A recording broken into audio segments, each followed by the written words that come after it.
Please take your seats quickly, ladies and gentlemen. Thank you. Hi guys, and welcome to 1 Minute Tennis. In today's session, I want to talk to you about return of serve, and I want to talk about the positioning of the footwork. Now, this comes from a great conversation and question we had from one of our subscribers, Zenab. And she was saying that on the return of serve, she lacks penetration, and when playing doubles, finds it hard sometimes to avoid the net player. A lot of the time with this, it's about where the split step landing takes place. And I like to think of this as a force field and a deflector shield. So what does that mean? First of all, when we're returning serve, imagine that you have a force field 1 arm's length away from the body. Okay? So my force field is here and my force field is here. Now, this is where I want to make contact with the ball, no matter what, whether I have time for a full stroke or whether I'm just literally throwing the racket out there.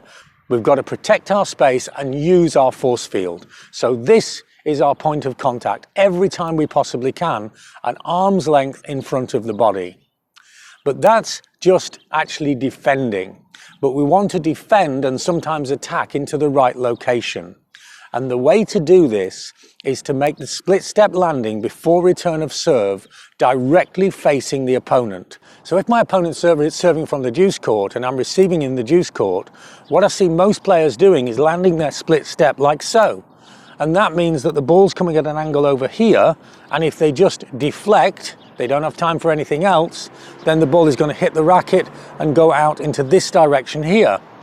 The split step landing should be a minimum to face their opponent, and now they can deflect the ball from the direction that it's just come. This makes the return much easier and much more effective. If we're playing doubles, the angle is even more extreme, because usually the player is serving from wider, and so if they serve from a wide angle, pretty much where you are from the camera now, then the ball is going to come to my racket here and deflect either wide or straight to the net player. So no, the return of serve split should be, in this case, way over here.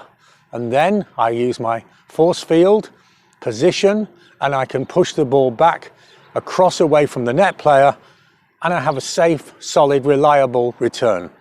So make these split step landings in the appropriate angles, play around with them if you're having trouble returning serve, and you'll find that if you use your force field and you deflect the ball correctly, then even with a rushed and abbreviated and shortened stroke, you can have a really effective return of serve and at the very least neutralize the point.